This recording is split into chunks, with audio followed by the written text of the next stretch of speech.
welcome to another booktube video from me, Lauren, from Lauren and the Books. Reasons to be happy today, reasons to be sad today. I'm sorry that my video is one day late. I've been away in Ireland for a friend's wedding. It was wonderful, it was sunshine, it was glorious. There was loads of crack, as they say in Ireland, and it was just lovely. It was just a really, really nice weekend. But that did mean that I wasn't here on Sunday and hadn't pre-filmed anything, so I'm filming something now, and that's why, and today is my May wrap-up. Reasons to be excited. Number one, I can plait my tiny little fringe into my braids again, hurrah. Number two, I read 16 books this month, which is an absolute personal best of mine. So normally I average like 10 books, sometimes I get up to like 11 or 12. 16 is whoa, whoa, whoa. And I put it down to allowing myself to read what I wanted to, dependent on my mood. So instead of being like, so I still had a sort of TBR because I had books to read for my 3 book clubs and a Dickens read-along that I'm doing. Minnie's just doing her cleaning. And so I had a number of books to read, but it wasn't as strict as normally. I'm like, pick out all my books and then I have them in a pile and I look at them every month and I'm like, well, I've got to get to that and I've got to get to that. This, I just allowed myself to read whatever I wanted, 16 books. So, stop going on about how good you are, get on with it because you're not going to have time to, this video is going to be about 17 hours long. Number one, the first book I read in May was The Nightingale by Kristin Hannah. I don't have it with me, it was a library book, so I've returned it. This was really good. I was really surprised at this. This was a 4-star book for me. So this was in our my book club at work and was sort of historical fiction, which is a genre that I don't really read much of. That being said, I'm currently reading something of historical fiction, and my next book club is something to do with historical fiction. But yeah, so this is a book, a genre that I didn't really have much to do with. So this book tells the story of 2 sisters who are in the Second World War, based in France. One sister's husband goes away to war and she's sort of left in her village to deal with it, and the other sister is very much involved in the war and wants to be part of the movement to help people in the war and things like that. So she ends up becoming somebody who sort of, what is the word I'm thinking of? Helps people escape from France, basically, so they can fly back to America, so fallen pilots and things like this. So this was beautifully written. It was really powerful. The 2 female characters were really strong women in very, very different ways, and I like the fact that they were such different characters, and it was a big surprise to me. I looked at the front cover and I was like, I'm not going to enjoy this at all. It really opened my eyes to the sensitive topic about the World War, and it was also another sort of a viewpoint from it, because I think you hear so much from like the chaps that go away to war and things like that. So what about the people who get left behind? What about the women who are helping out in amazing ways throughout the World War? So that I was really pleased that I read, and I enjoyed the strong female characters in that.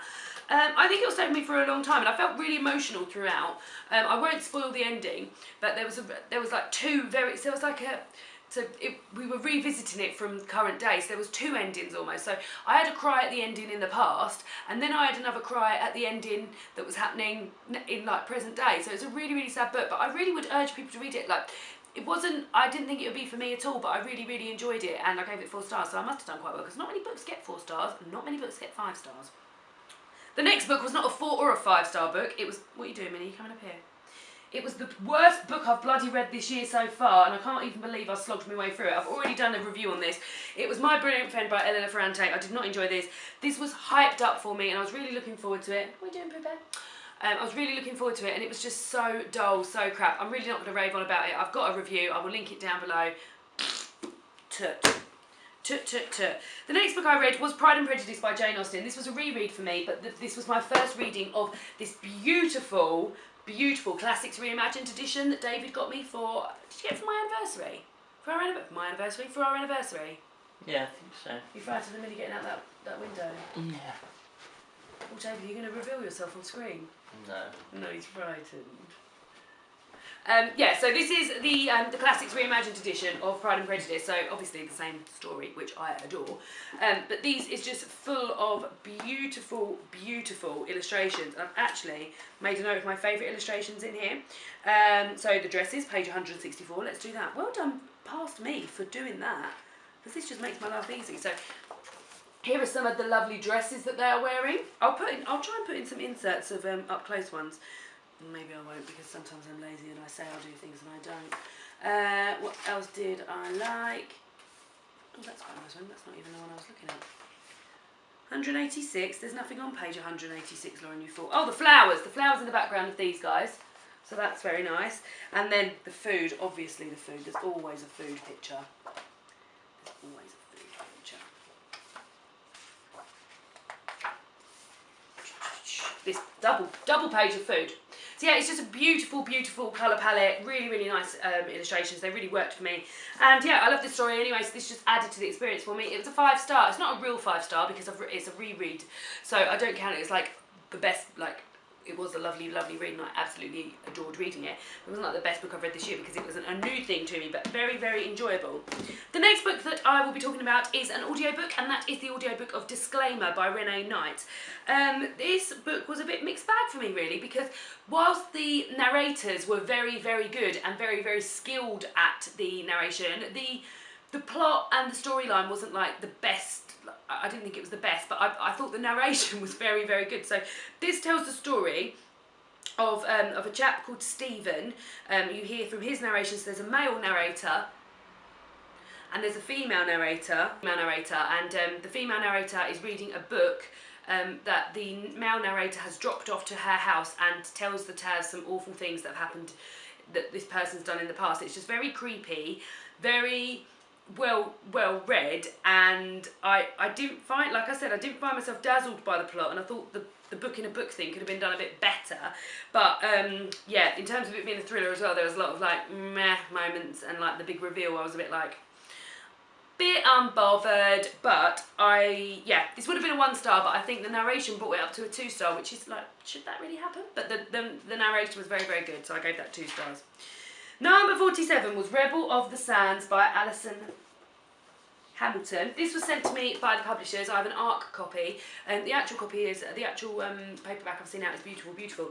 I was underwhelmed by this, so I started buddy reading this with Eleanor from Eleanor Reads Books, and she loved it and stormed ahead, and I was also reading a few things at the same time, so I wasn't able to keep up. But after all the hype I'd heard about this, I expected it to be great.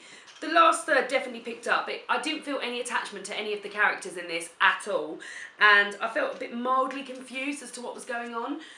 I also got a bit bored of the cliffhanger ending chapters, which really reminded me of Nancy Drew that I used to read when I was like really young.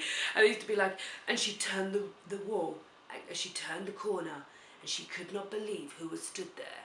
So, you know, well, who stood there? You have to read on. So it was a bit Nancy Drew. It was YA, and I'm not a big YA fan. So yeah, it was. I know this is YA, and it's the first YA that I'd read in a long time, but this just wasn't really for me. So I gave it 2 stars.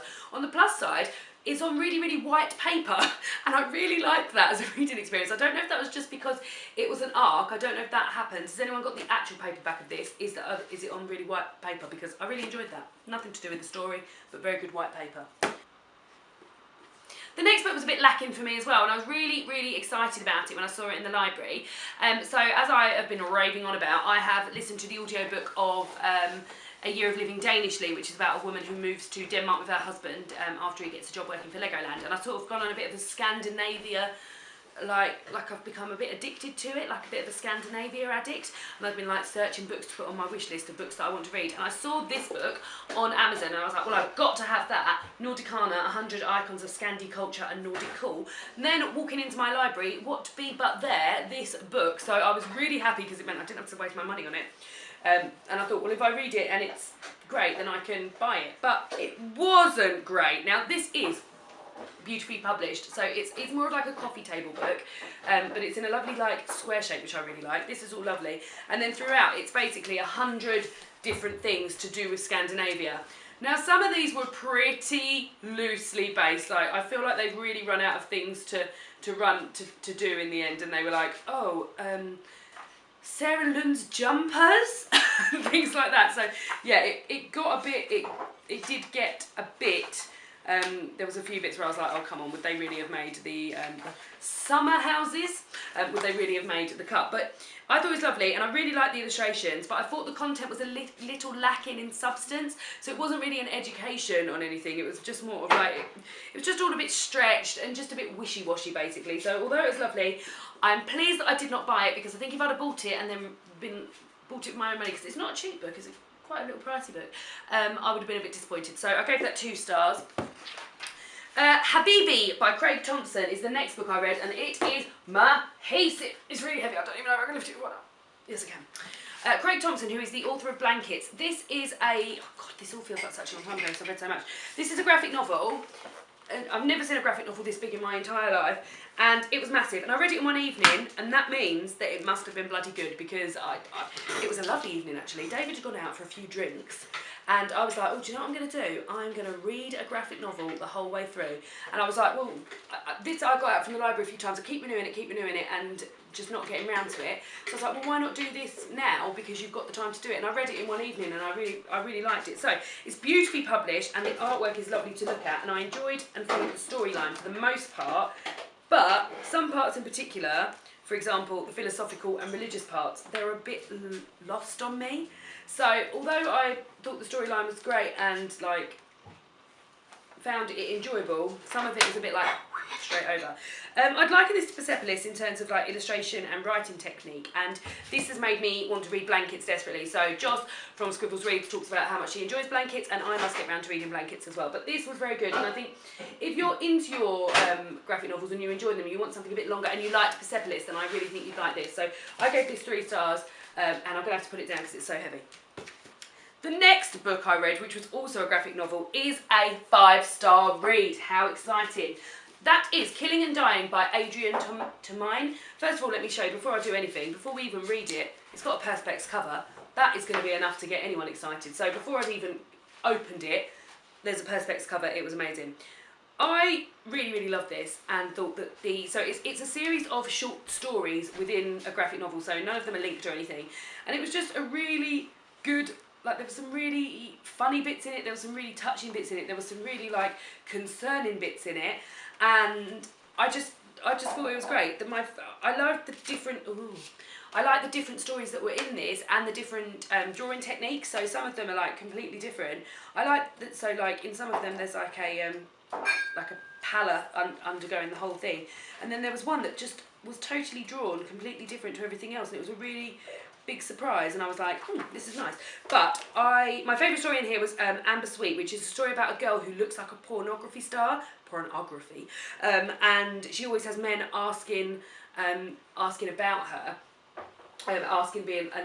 people will be like, she'll be out and people will be staring at her and like giggling and nudging each other and things like that because they think she's this porn star. So, but that, and then she meets this porn star in real life, and there's a bit of a, so like, she gets a bit emotional, and yeah, it's really good. So, but I'll go back to this Perspex cover. Like, I love that Perspex cover, and I love the colour palette, and the illustrations were really easy to follow. And in terms of storyboard, I really like this, and I think I will revisit it. I think in terms of the short stories, I think I would come back to some of these short stories individually and just really enjoy it. Like, I really loved it, and I love the illustrations, and I think it's great. So well done, Adrian Tomine. I've actually added every single graphic novel that he has written onto my wish list. So excited about that. So that was a 5-star, well done. Then I finished Emma by Jane Austen. And here is my edition here. It is one of the Penguin Red editions. I've got a little unfaded books in there. This took me quite a while. So I started reading this as a buddy read for the Genreathon, but didn't finish it. I don't think classics for me are readathon fodder. It just didn't work for me. So I left this and come back to it. So this was like 2 stars for me. So I love Pride and Prejudice, and I like to reread that all the time, but this was just a bit... So it was only the 3rd Jane Austen that I'd read, so I've read Pride and Prejudice and Sense and Sensibility, and I thought it was okay. Like, I really dragged it out over the month, which didn't help, but I thought there were parts that really dragged, but there were parts that really made me laugh, and there was a bit in here that I found really relatable when Emma and Harriet are talking about the way in which Mr. Knightley spoke to Harriet, and it just reminded me of when you used to get texts from boys and you used to be like, well, he put 2 kisses, I mean, do you think he meant that? And they were talking about like the tone of his voice and like the way he didn't look at her when he said this, and I was like, oh god, this is so like things that would happen now. Like, Jane Austen knew her shit, like she knew what was going to happen now. But yeah, for me this really dragged, and I didn't think Emma was a particularly nice character, and I just, the whole time I was reading it, I was like, this is based on Clueless, I want to read Clueless, so I think in future I'll just watch Clueless. The next book I read was another audiobook, which was Modern Romance by Aziz Ansari. I gave this 3 stars. I enjoyed it. It is a sociological study on romance and how people meet in the modern world compared to how they met back in the past. I found this quite American. So this was obviously Aziz Ansari is an American chap, and his research was for America. So obviously, Lauren, it's going to go to America, but there was a few bits in that weren't very relatable to me, and I feel like I would have enjoyed it more and boosted up the old star rating had it been a bit more, had there been a bit wider research happening. I really liked Aziz Ansari's voice. I thought his delivery was great, and the little extra bits that he would add in, because like in the actual book he would have graphs and tables and stuff, and he's like, well, you can't see them, but blah blah blah, and he's just got a really good delivery, and like the natural bits when he wasn't just reading straight out the book, and you could tell those bits were really enjoyable, and you felt like you were in a little club because you were listening to the audiobook and you knew that this was like material that wasn't going to be in the actual book. What else do I think? Yeah, I still enjoyed it and thought it was great fun. I want to watch his series Master of None, which is about him going around getting different skills, I think. But yeah, I enjoyed it, thought it was okay, gave it 3 stars. The next book was the book that I read for my book club, which I don't know what I've done with it, we've just been talking about it, was The Versions of Us by Laura Bartlett. So I gave this 3 stars, but having discussed it now at book club, I would probably downgrade this to a 2 star. So this was marketed to me as, and I quote, the beautiful love child of David Nichols's One Day and Kate Atkinson's Life After Life. This was not the beautiful love child of David Nichols's One Day and Kate Atkinson's Life After Life. I love both of those books. Life After Life is one of the best books that I read last year, and I adore it. And this I felt like fell a bit flat. So this started off being really confusing. So it tells the story of Jim and Eva, who are 2 students at Cambridge, and their paths crossed first in 1958. So it tells throughout the book 3 versions of their life. One where they stay together, one where Eva meets somebody else, and one where something else happens. There's so much in here, like I couldn't even begin to tell you. So, and then throughout their life you visit these sections. So it's very, very hard to keep up with, and until children started being born, and I had a sort of like relatable thing, so I was like, oh, Eva's with this person now because her daughter with him is called this, and blah blah blah. I found it really hard to keep to. But once the locations and names sort of settled out, I didn't not enjoy it, that's the thing. I wasn't like being annoyed by it, but it was just a bit, it's just a bit lacking for me, I guess. Yeah, it didn't meet the Life After Life blurb for me at all, and it's just unmemorable. Like, that's why I've downgraded it to a 2 star, because we were discussing this on Online Book Club like literally about 45 minutes ago, and I was just thinking, like, I finished it over a week ago, and I was like, I don't really remember anything in it, and that to me just is not a book that I want to, that I would get graded 3 stars. So 2 stars for me. The next book, however, is the best book I have read this year. And that was The Vegetarian by Han Kang. So The Vegetarian by Han Kang is, if you've watched any booktube, you would have seen so many people's reviews of it. I have done a review of it. I will link that down below. I love this book. I thought it was amazing. It delivered all the hype that it was there. It was amazing. And I just loved it. So even if you don't go and watch my review, just go and read it just based on this. Go read it. The next book I read, which I've lost count of how many this is now, is Sweet Home by Carrie Spray, which is a short story collection by Carrie Spray, who wrote A Song for Issy Bradley, which I must read, and I'm told is wonderful. This was like just, it was good enough. So it kept me interested, and there were stories in here that I really liked, but there were stories in here that I was a bit like deflated by. None of the stories blew me away, but I didn't hate any of them either. So my favourite was the last story, which was The Way Home, which told a mundane's journey home from work, school, etc., from multiple perspectives. So it sort of like dropped off where, like, going into a shop, and then you would pick up from the shopkeeper's point of view and things like that. So I thought that was really clever, and I enjoyed that, and that is something that I would probably go back and read again, because I thought that was great. It picked up, so as I said, it picked up sort of mid-air. I will read Carrie Spray's other books, and I think that she's a good writer, but yeah, there was just bits in here that I wasn't like mad about. I wonder if I'm just like not the short story person. I'm still yet to find, apart from the Kirsty Logan one I read last year, I'm still yet to find one that I've been like amazed by, so I feel like maybe I'm just not a short story person. I'm a cool person, but am I a short story person? The next book I read was a play, which was Wonderland, which is a musical, and it is by Moira Buffini. So I sent this by the publisher. So I think it's safe to say that this play is a bit mad. It is a retelling of Alice in Wonderland. I believe my friends have been to see this, and I must ask them what they thought about it, because this wasn't anything like I thought it was going to be. It was a lot of songs and things like that, and I can't imagine songs in my brain as well as I'm sure you can see them over the on the stage. And yeah, I read this really quickly, like in my lunch hour. Like, it did not take me long to read at all, but I think the main feeling of this was that this was a bit young for me, and I found it okay and enjoyed the short nature of it and like the snappy bit, and there was a few sort of like chuckly bits in there, but nothing hilarious and nothing great. So I gave it 2 stars because I thought it was okay. Like, if there was a 1.5 star available to me, I'd probably stick it in there. I can make it available to me, I guess. So the last 2 books of the month, well done if you've stayed with me this far. The first one was You by... So, oh no, it wasn't You by... That's a spoiler of what's to come. It was LMNOP by Mark Dunn. This is a book that I haven't heard spoken about on BookTube. Excuse me. And I may well do a little chat about it individually, just because there's books that I haven't really heard talked about on BookTube, and I think this would be a good one for me to chat about. I've never, as I said, I've never heard or read anything about this. My friend Laura's recommended it to me. She read it in her book club at work, and this, yeah, the work that must have gone into write this is incredible. Like, I gave it a 3 star because I couldn't give it any more, because although I enjoyed it, and I'll go into a bit more of what it's about, there wasn't much sort of plot or character development. And I think that would have been difficult, but for me, that's what I need in a book that's going to be more than a 3-star book. I want some character development, I want some enjoyment, I want some, like, I want to sort of know what's happening next. And I was sort of like picking this up and putting it down and not feeling that bothered. So it tells the story of a group of people who worship the chap who wrote the sentence, "The quick brown fox jumps over the lazy dog," which is a sentence that uses all the words in the English alphabet. And they've got a shrine to him, and underneath it they have the letters and the statement, "The quick brown fox jumps over the lazy dog." So one day a letter falls off of this shrine, and they stop using that letter in the language. And as the book goes on, more and more letters drop off of this statue, and they get down to the last letters, which are LMNOP. LMNOP.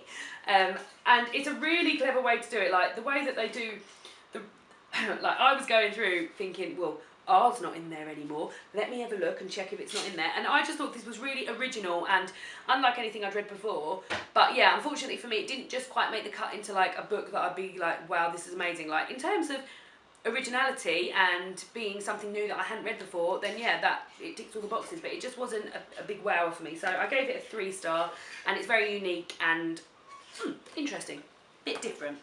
So the last book that I finished in May, which is a book I finished while I was away on Hollybobs, was, and you might have seen this before when I dropped it, Caroline Kepnes's You. So this was creepy as fuck. It was really, really creepy. So You is a story told told in second person. So Jo, the main character in this book, is talking the whole way through about you. You walked into the bookstore and I saw you there, and you were wearing this, and you. So the whole way through, it creates this really creepy atmosphere where he feels like he's talking to you, and it's very jarring, and it took me a while to get into it, and I was like, oh, I don't know if I'm going to be able to continue with this. Like, I just don't feel like it's going to be for me, but I'm really pleased I did, because that thing builds such a creepy atmosphere, and I felt so paranoid reading it. And so he gets hold of her phone, and like various ways, like they become sort of friends, and they do have a relationship, but yeah, it's just really, really creepy. And I don't remember having read anything in second person before, so this was the first for me. And yeah, the weird thing was that even though Jo was like proper creepy, proper weirdo, you almost sided with him, because you were hearing it from his perspective, talking to you. So when Beck was ignoring Jo's texts, he was able to see on her email that she was emailing or cancelling plans on him and then making plans with someone else. You'd be like, oh, well, that's not fair. And even though he was like the proper creepy person. So I enjoyed this. I think Kepnes did a great job, but there's a second book in this series called Hidden Bodies, and I don't think I'll read it, because I feel like this did the job for me. Like, I don't feel like I need any follow-on from this. Like, I wasn't at the end thinking, oh God, well, what's going to happen with Jo next? I don't feel like that.